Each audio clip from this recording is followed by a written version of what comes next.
नमस्कार दोस्तों, किस्से का हिस्सा के सीज़न 2 में आपका स्वागत है। और जैसा कि हमने आपसे कहा था कि सीज़न 2 अलग होगा। इसमें आपके किस्से होंगे, आपके शहर मोहल्ले गलियों से जुड़े किस्से होंगे। तो उसी क्रम की शुरुआत करते हुए सीज़न 2 का आज हम आपको पहला किस्सा सुनाने जा रहे हैं। ये किस्सा हमें हमारे एक दोस्त ने भेजा है। तो जैसा प्यार आपने सीज़न 1 को दिया, हम आशा करते हैं कि सीज़न 2 आप उसी तरीके से पसंद करेंगे। तो चलिए सुनते हैं सीज़न 2 का पहला किस्सा और आप बनिए इस किस्से का हिस्सा। आज जो किस्सा हम आपको सुनाने जा रहे हैं उस किस्से का नाम है 110024। अमेरिका जाने का कार्यक्रम था। अमेरिका में कंपनी की एक ग्लोबल कॉन्फ्रेंस थी और जब कपिल को यह मालूम हुआ कि उन्हें इस कॉन्फ्रेंस में जाना है तो तैयारियां शुरू हो गई। कपिल चान्ना एक प्रसिद्ध एमएनसी में काम करते हैं और एक महत्वपूर्ण ओहदे पर भी हैं। अब कॉरपोरेट जगत में इस तरह की चीज़ों में आपकी मदद करने के लिए ट्रैवल डेस्क मौजूद रहता है, जो कि टिकट से लेकर वीज़ा और होटल और इस सब तरह के इंतज़ाम आपके लिए कर देता है। तो कपिल ने अपने ट्रैवल डेस्क से संपर्क किया और कार्रवाई शुरू हो गई। इस बीच एक शाम कपिल को उनके बॉस ने बुलाया और कहा कि देखिए, जून में फीफा 2018 आ रहा है जो कि रशिया में है और हमारी company is one of the sponsors, तो आपको वहाँ भी शरीक होना है। जिस पर कपिल ने हैरानी जताते हुए कहा कि मुझे लगा था कि फीफा के लिए मेरे नाम पर अप्रूवल नहीं आया है, तो मैं अमेरिका की तैयारियों में जुट गया था। तो उनके बॉस ने उनसे कहा कि देखिए, आप ग्लोबल अप्रूवल की चिंता ना करें, आपके नाम पर अप्रूवल हमें आ गया है, तो अब आप अगले हफ्ते रशिया जाने की तैयारी करें। तो एक बार फिर नई कवायद शुरू हुई। कपिल ने एक बार फिर ट्रैवल डेस्क को फ़ोन लगाया और कहा कि अब आप रशिया के लिए भी मेरे पेपर्स पूरे करें, और चूंकि अगले हफ्ते ही जाना है तो सब काम तेज़ी के साथ करना पड़ेगा। जिस पर ट्रैवल डेस्क ने उन्हें कहा कि देखिए, रशिया को लेकर आप चिंता ना करें, रशिया के वीज़ा को लेकर कोई ख़ास दिक्कत आती नहीं है। जहां अमेरिका का वीज़ा लगना टेढ़ी खीर है, रशिया का वीज़ा आमतौर पर 2 से 3 दिन में लग ही जाता है। तो ये सब काम पूरा कर कपिल घर चले गए और अब रशिया की तैयारियों में जुट गए। हफ्ते के अंत आते आते कपिल को ट्रैवल डेस्क का फोन आया। ट्रैवल डेस्क ने कहा कि देखिए, हालांकि रशिया का आपका वीज़ा लग चुका है, लेकिन आपके पासपोर्ट को लेकर कुछ दिक्कत है। इस पर कपिल ने थोड़ी हैरानी जताई, क्योंकि इन सब मामलों में वो काफ़ी चाक चौबंद रहते हैं।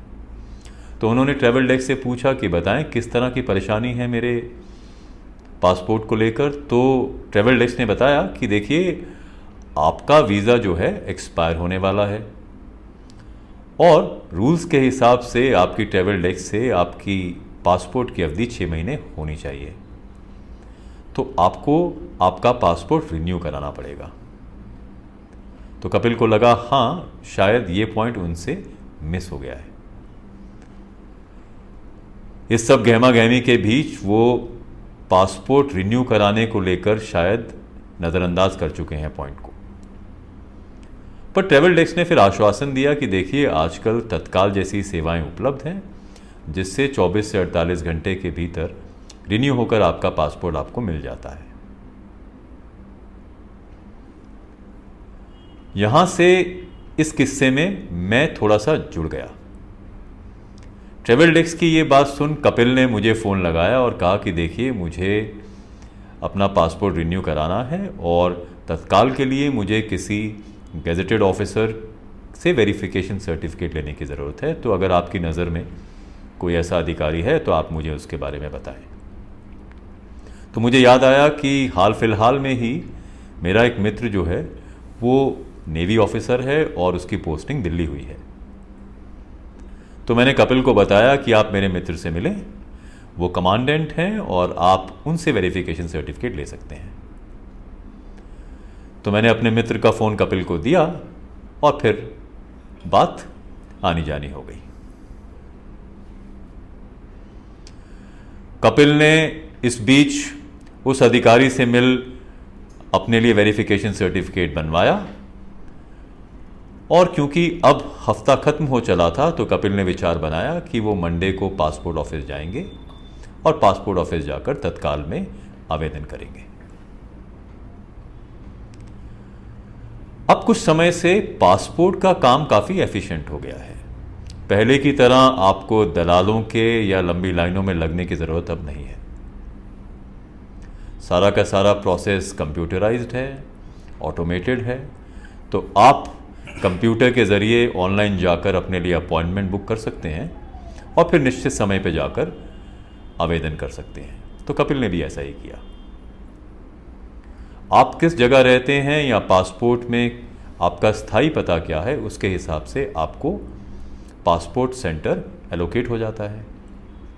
यहाँ हम आपको ये बता दें कि हालांकि कपिल अब गुड़गांव में रहते हैं, क्योंकि नौकरी और बच्चों की पढ़ाई के चलते वो गुड़गांव शिफ्ट हुए हैं, पर उनका जो स्थायी पता है या जो परमानेंट एड्रेस है वो लाजपत नगर का है।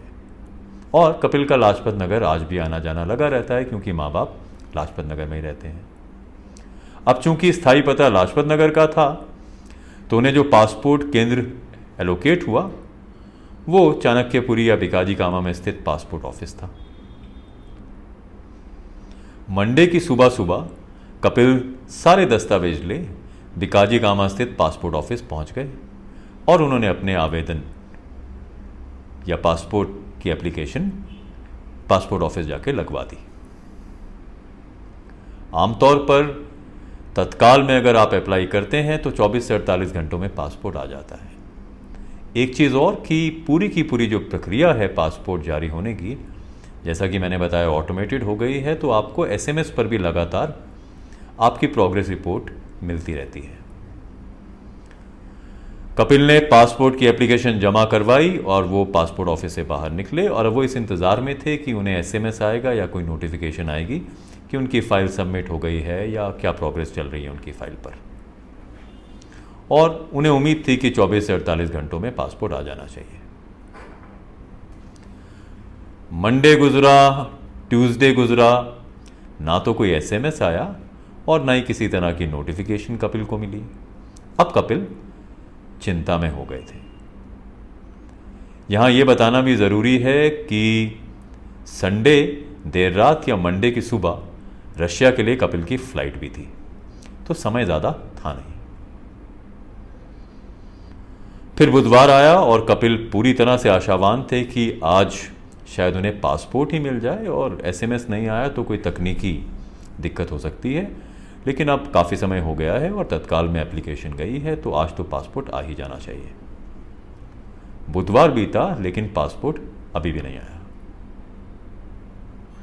अब कपिल के पास और कोई चारा नहीं था, तो उन्होंने फिर एक बार अपॉइंटमेंट ली और थर्सडे, गुरुवार की सुबह सुबह एक बार फिर वो पासपोर्ट ऑफिस पहुंच गए। पासपोर्ट ऑफिस में क्योंकि अब सारा प्रोसेस कंप्यूटराइज्ड और एफिशिएंट हो गया है, तो कहीं ना कहीं जो वहाँ काम करते हैं अधिकारी, उनके व्यवहार में भी अब काफ़ी चेंज आ गया है। वो भी अब काफ़ी पॉजिटिव हो गए हैं और आपकी मदद के लिए तत्पर भी रहते हैं। तो अधिकारी के पास पहुंचकर कपिल ने पूरी कहानी बताई। उन्होंने ये भी बताया कि देखिए, संडे देर रात या मंडे की सुबह मुझे रशिया के लिए जाना है, लेकिन पासपोर्ट अभी तक नहीं पहुंचा है। तो अधिकारी ने फट से कंप्यूटर में चेक करना शुरू किया और उन्होंने कपिल को बताया कि देखिए, आपकी फ़ाइल अभी सबमिट ही नहीं हुई है, वेरिफिकेशन के लिए नहीं गई है। जिस पर कपिल को काफ़ी ताज्जुब हुआ। तो फिर अधिकारी ने कहा कि देखिए, दिक्कत ये है कि कपिल चांदना के नाम से हमारे पास 2 एंट्रियाँ आ रही हैं। उम्र भी लगभग एक समान है। हाँ, जो दूसरा कपिल चांदना है हमारे सिस्टम में, उसका पता हैदराबाद का है। तो कपिल ने अधिकारी से कहा कि देखिए साहब, मैं आपके सामने बैठा हूँ, ये रहा मेरा पैन कार्ड, आधार कार्ड, पासपोर्ट की पुरानी कॉपी।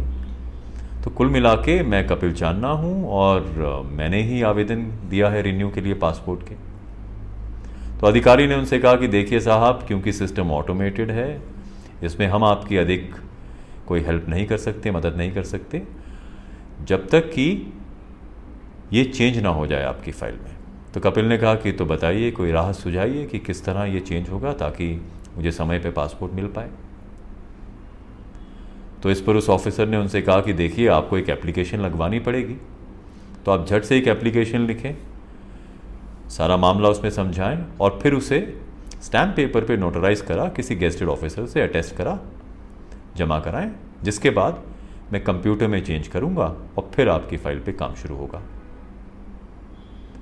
हालांकि कपिल को उस दिन तेज़ बुखार था, लेकिन फिर फीफा और फुटबॉल के रोमांच के आगे बीमारी का बस चला नहीं। तो कपिल पासपोर्ट ऑफिस से निकले हैं। हालांकि वो अधिकारी से ये बात करके गए कि देखिए साहब, मैं जल्द वापस आऊँगा और मैं आपसे गुजारिश करता हूँ कि आप मेरा काम ये आज ही करते हैं। तो जिस पर अधिकारी ने उन्हें आश्वासन दिया। तो कपिल निकले बाहर और इस बार कैंटोनमेंट में उनका एक कर्नल फ्रेंड है जिसके पास वो गए और इस बार उन्होंने उस अधिकारी से अपने पेपर्स अटेस्ट किए और फिर फोटोकॉपी ले वापस पासपोर्ट ऑफिस पहुंचे। पासपोर्ट ऑफिस में वो ऑफिसर अपनी सीट पर मौजूद था। उसने कपिल से सारे दस्तावेज लिए, कंप्यूटर में जाकर ऑल्टरेशन की और कपिल को कहा कि अब हमने आपकी फ़ाइल जो है जमा कर दी है और मैं आशा करता हूं कि 24 से 48 घंटों में अब आपको आपका पासपोर्ट मिल जाएगा और आप रशिया जा पाएंगे। ये सुनकर कपिल ने सुकून की सांस ली और कहा कि चलिए, अब रशिया का सपना पूरा होगा। और वो पासपोर्ट ऑफिस से बाहर निकले और इस बार पासपोर्ट ऑफिस से बाहर निकलते ही कपिल के फ़ोन पर एसएमएस भी आ गया। तो कपिल की खुशी दुगनी हो गई। तो इसी गहमा गहमी में थर्सडे का दिन गया और फ्राइडे आया। कपिल को पूरा यकीन था कि अब फ्राइडे आ गया है और आज उनका पासपोर्ट उनको मिल जाना चाहिए, क्योंकि फिर वीकेंड आ रहा है। एसएमएस आया फाइल जमा होने का, एसएमएस आया पासपोर्ट डिस्पैच होने का, लेकिन फ्राइडे गुजरा, पासपोर्ट नहीं आया।